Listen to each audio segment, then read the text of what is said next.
So, hello everyone, welcome to Matriarch's interview. We are Josephine and Lydia from the magazine of Feminine Reconnection. We're here with Sharon King. She is a medical woman, she is a teacher, she's the person who gave me my matrix reimprinting and pre-imprinting of my birth. And I met her in the Luz School of Midwifery in Spain in 2019 when I was pregnant, where she gave the course of matrix birth reimprinting. And now what I heard from Sharon is that she's not teaching this anymore. And I would like to hear a little bit about you today, Sharon. Would you like to introduce you briefly, or not briefly, but just say how you are and what you're doing nowadays? Oh, wow. Okay. So I discovered matrix birth reimprinting, or co-created matrix birth reimprinting in around about 2009, 2010. That's when it started to come into birth. That's when we birthed it, to put it that way. So yeah, and since then I've been working with women to help them achieve a natural birth experience. I've been working with women to help them clear their own birth experience.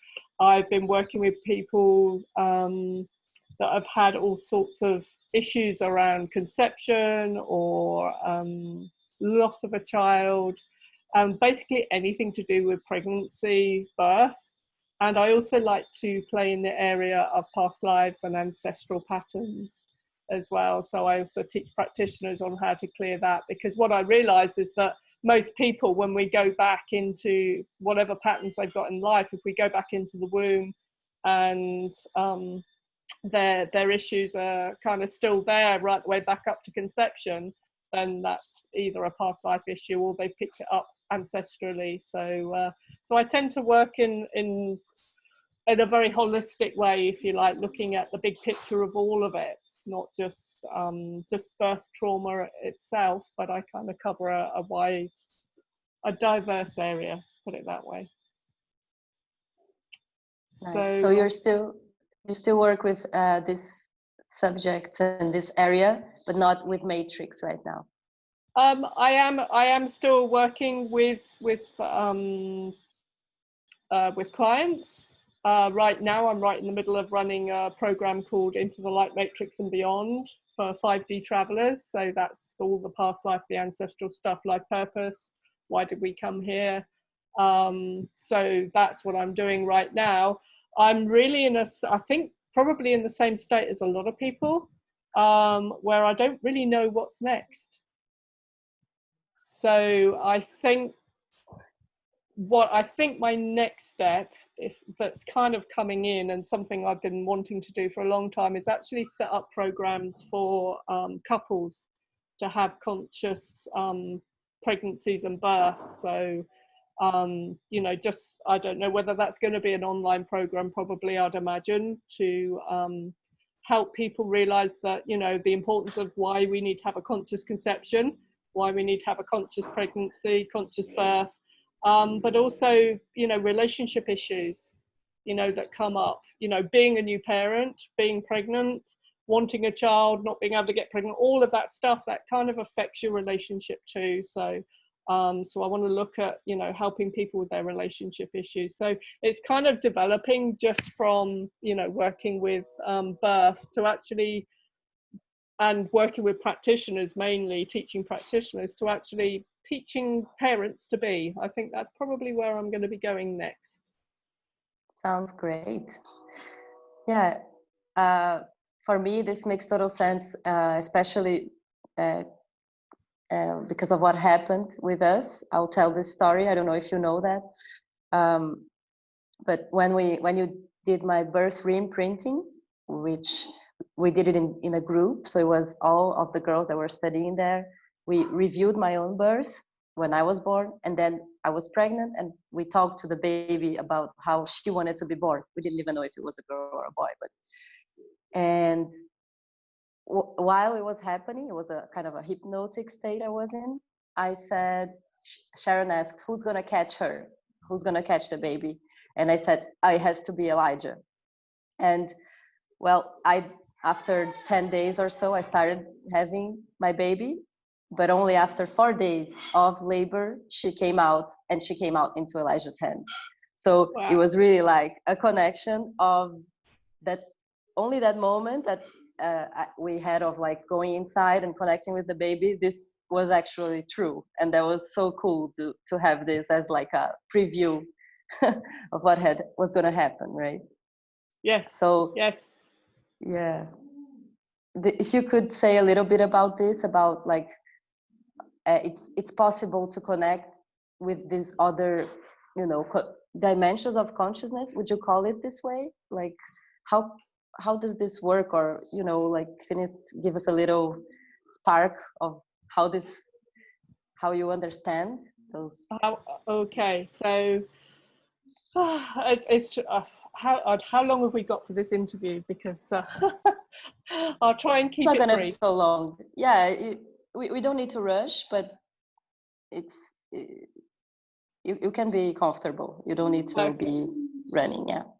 All right. So the way that I see the way that I work is like, again, multi-dimensional. So in an ideal world, because I don't think we really had enough time together. We didn't clear as much as I would normally like to clear with somebody, but that's okay, because the world's not ever perfect. So in an ideal world, when I work with a pregnant woman, or a woman who even wants to get pregnant, then what I like to do is I like to go back and clear their own birth experience. I like to, if you've had any children beforehand, any traumatic birth experiences beforehand, I would like to clear that. I also want to look at any fears around giving birth in the future, and look at what's currently going on in your life.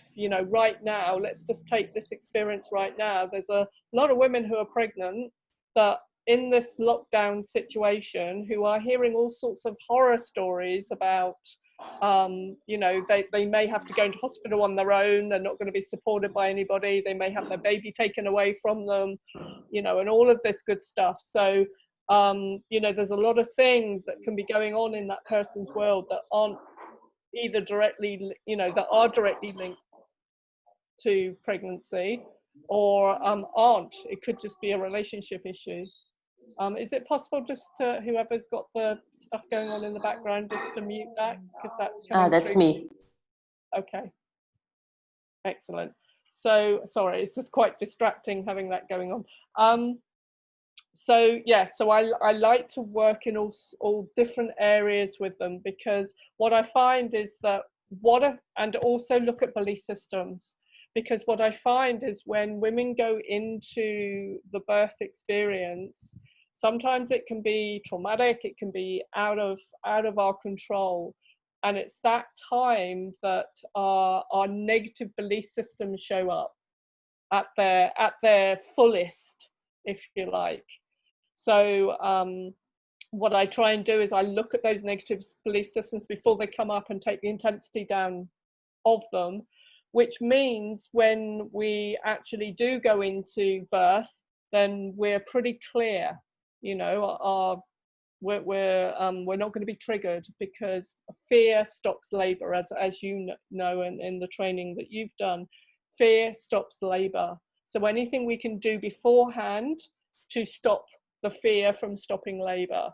So and also empowering us to have the best midwife, or the best doulas, or the best medical profession, whoever it is that you want to assist you in your birth, to have those people around, those people that you trust. Now, what we did is we did a future birth reimprinting, as I call it, which is showing the baby, connecting with the baby in utero, and showing the baby a future event. Now, again, this is, it's done in a little bit of a hypnotic way, if you like. And it's a bit like our subconscious doesn't know, or our mind doesn't know, the difference between what is real and what is imagined. So what we're doing is, it's like we're going through the experience, even though it's in the future. It's like we're rehearsing how it's going to be. So there's a couple of reasons for doing that. The first reason is if there's something that hasn't been cleared, quite often it will come up at that time while we're going through imagining how the birth is going to be. But secondly, it's like a mental rehearsal, not just for you, but it's for the baby as well.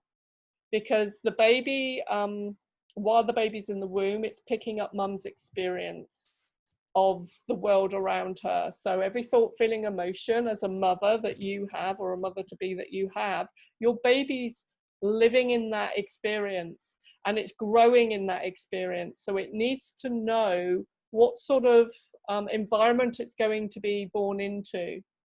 And the good chance that that's going to be born into the same environment that mum's living in right now. So if mum's living in fear of the coronavirus, or mum's living in fear because she's in an abusive relationship, or mum's living in fear because there's bombs dropping all around her, or she's just one of these people that is just very fearful about everything, then nature's designed it so that baby is going to have the best chance of survival. We're gonna grow a baby that's going to be on high alert. Because like it's pretty scary out there.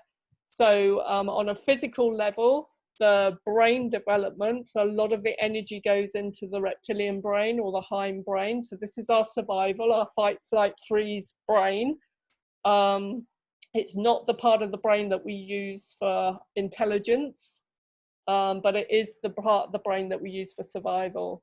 So if mum's in survival mode for the whole 9 months she's pregnant, then she is going to be developing a baby that's going to be more into survival mode because it's pretty unsafe out there. But the opposite is also true. So if mum's, doing her meditation, she's doing her yoga, or she's feeling safe in the world, she's in a loving relationship, her and her partner are getting on really well, then she's going to feel safe and secure, in which case the baby, the physical development of the baby, the emotional development of the baby is going to be one of, okay, peaceful world, we can cope with this. And there's going to be more of the energy going into growing the cortex part of the brain, which is the more of the, as we kind of look at more of the intelligent part of the brain. It's going to be less likely to be a fighter, or less likely to be a fast runner, less likely to have to be, an observation, highly stressed mode all the time.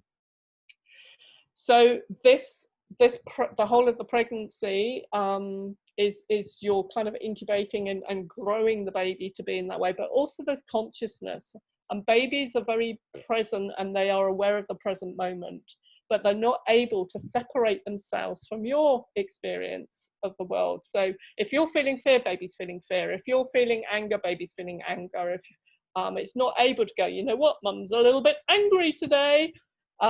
It's just, the baby's not able to put a time on this experience or a separation. So what happens is when we show the baby how the birth's going to be in the future, baby's picking up those feelings that mum's feeling. Baby's picking up even the images from your mind, and baby's going, okay, so we can see this process. This is how it's happening. And you're also like doing a mental rehearsal for how the birth's going to be. And pretty much, as long as we get to do the pre-work, pretty much all the births have been as we've shown the baby it was going to be. So yeah, so I hope that kind of answers your question in a long-winded, roundabout way.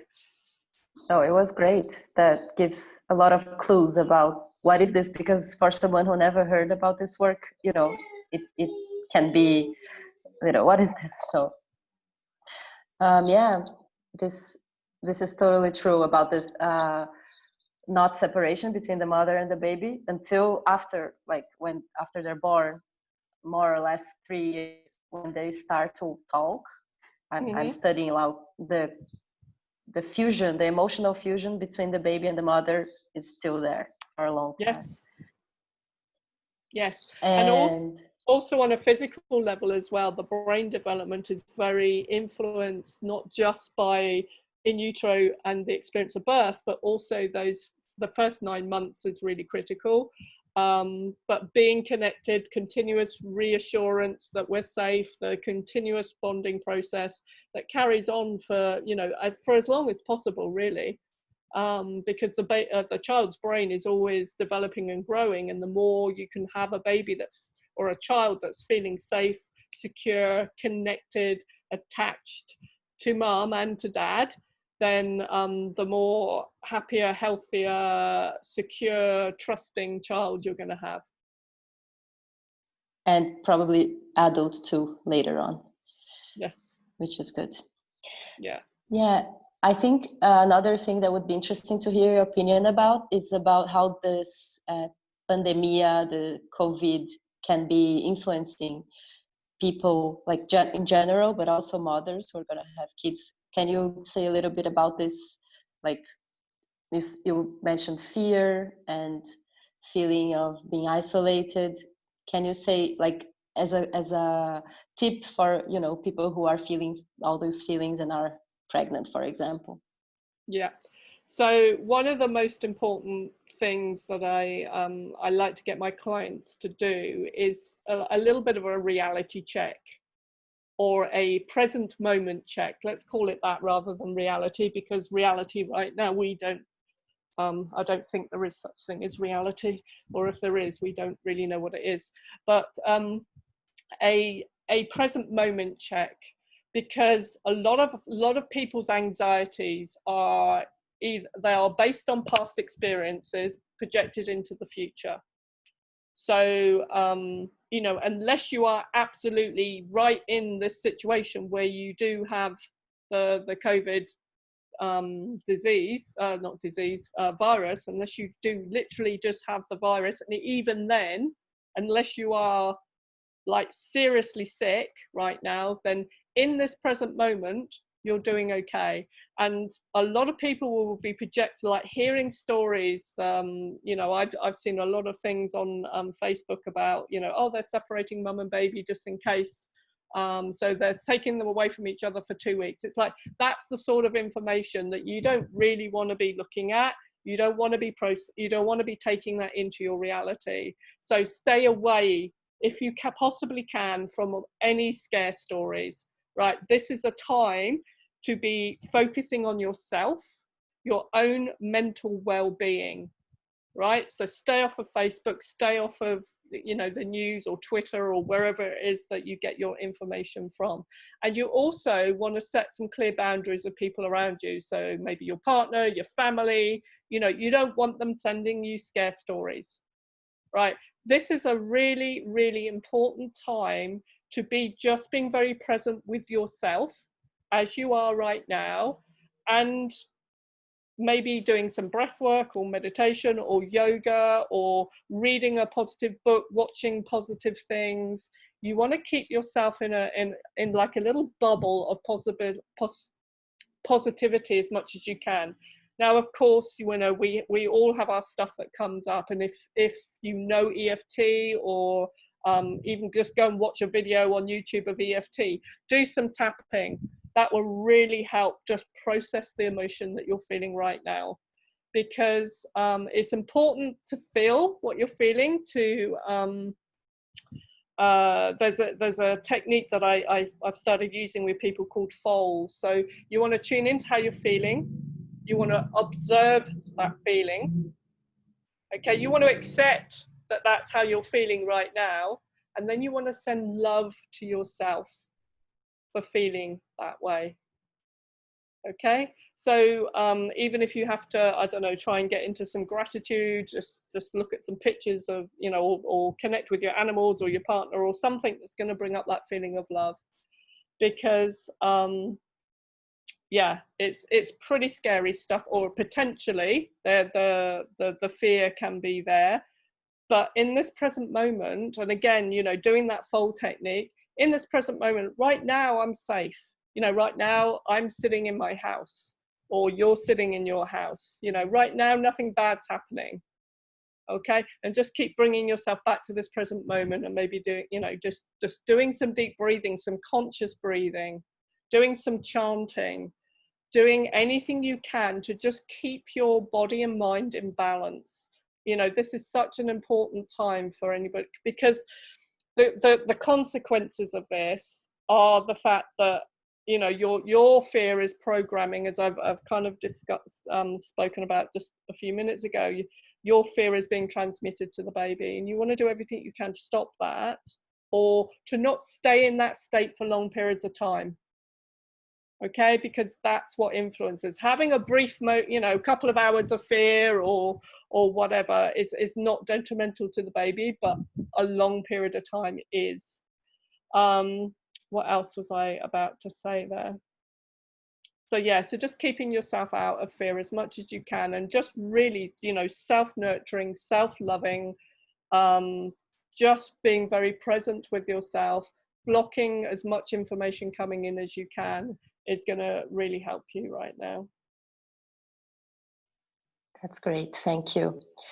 Lydia, would you like to ask anything? Yes. No, I was here listening. I didn't knew much about your work, Sharon. So I'm really the one, when Josefina says someone that doesn't know this work, listen and need to understand, this is me. So maybe I will ask a very basic question. Okay. But I'm I mean, everything is very interesting. So I was really like thinking about how the things you said are related. And my question is about fear, because I'm not a mother, I don't have children yet. But as a woman that grew up watching movies, reading books, watching television, whatever, I've seen a lot of representation of childbirth, like a lot. Yes. And all of them involve fear. Like women are always scared and they don't know what to do. And then like, and it's always like the man is also scared. And anyway, like the representation is always about fear.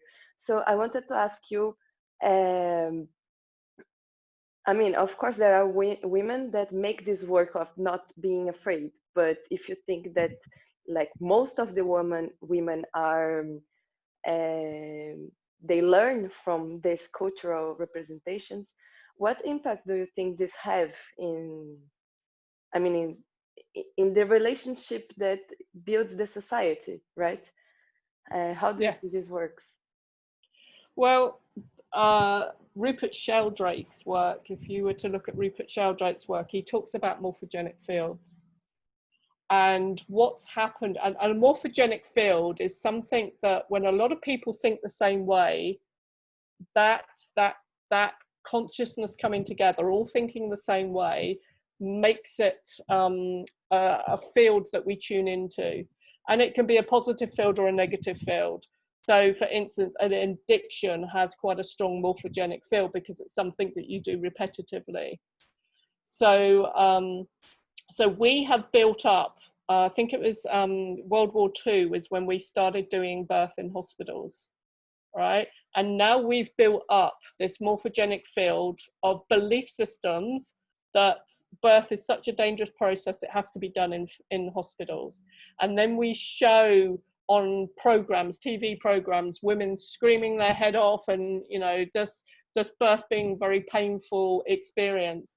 And we're just adding more information into that morphic field. And as women, we're tuning into that, and we're losing our connection to the original morphogenic field that we have, which is that, you know, we can birth naturally, and we can even birth without pain. And if anybody doesn't believe me, then just go and Google orgasmic birth trailer, yeah, and watch orgasmic birth, because it can be a very pleasurable experience. But because we've been tuned in, and people have told stories, and the other thing I'm going to ask people to perhaps go and tune into on YouTube is a film called The Business of Being Born. And once you realize that actually birth, especially in America and a lot of other countries that where people pay for their medical treatment, then it's become a business. And obviously doctors get paid more for you know, assisting in birth. Every medication that you give the woman, you know, the birth has become very medicalized, and it's disempowering women from being able to birth naturally, because they now got this belief system that actually I can't do birth outside of hospital. I need to be in a hospital in order to be safe. I need, you know, all this pain relief. And belief systems are very, very, very, very, very, very powerful. And if we believe something to be true, then that's quite often how we're going to generate that future event. So this is why I do the future birth reimprinting with somebody after we've cleared all the trauma of their own birth experience, because we're now creating a new field of possibility that this birth can be a very natural process, and that you can have the birth that you want. And if you have the right, if you research what it takes to have a natural birth experience, if you research the best doula, and doulas are people that assist other women to have birth. They're not as highly trained as midwives, but they're there to not only support the mum, but they're there to support the dad too. And there's a lot of trust that gets built up between them.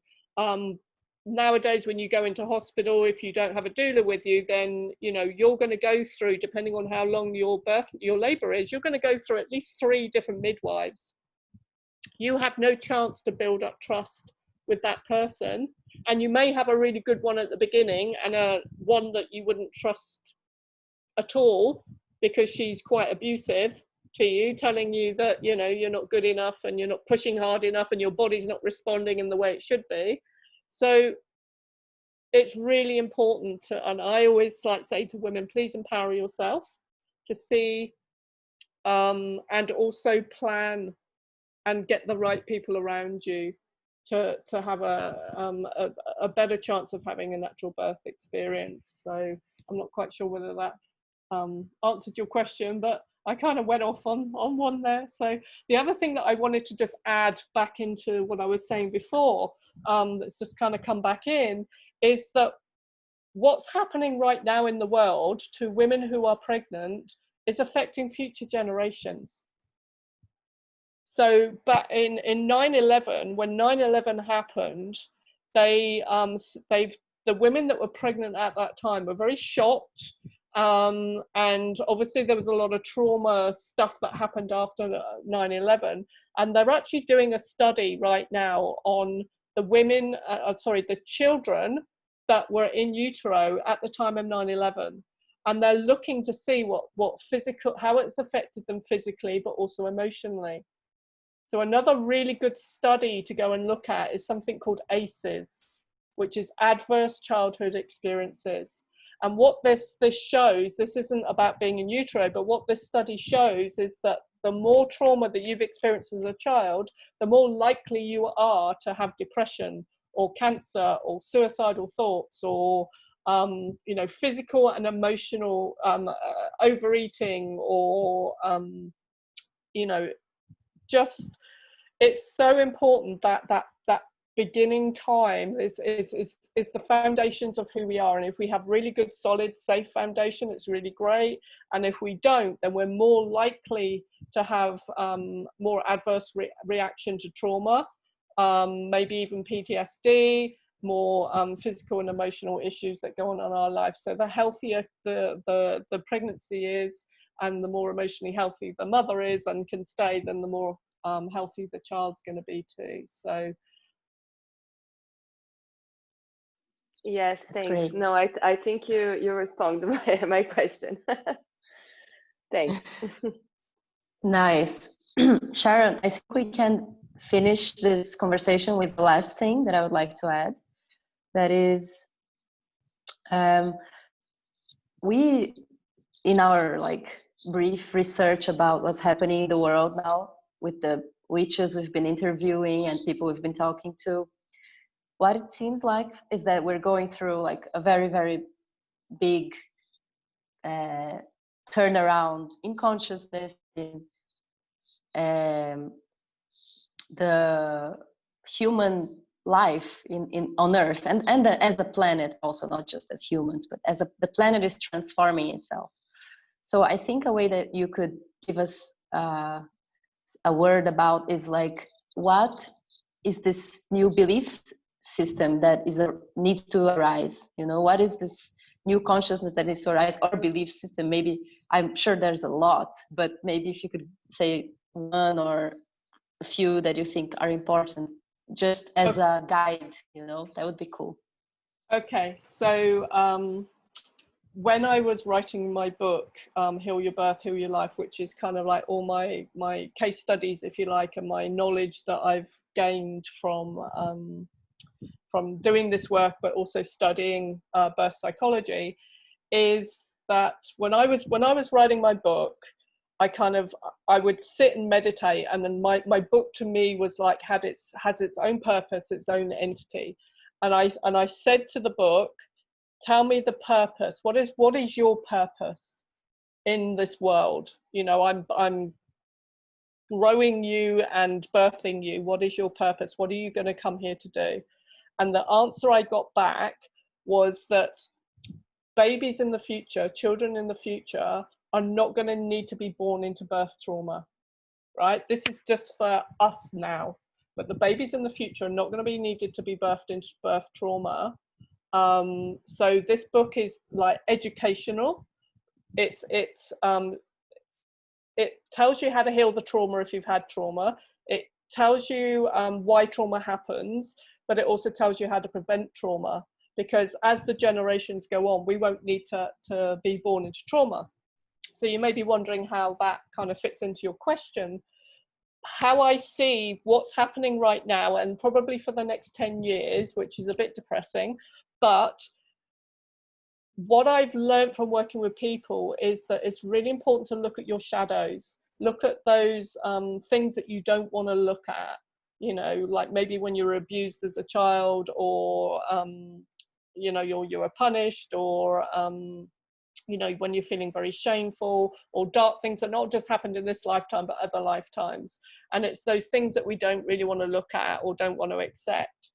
And what I'm seeing right now is like everything is being shaken up, and our vibration is speeding up, and we are starting to transition into a higher frequency person.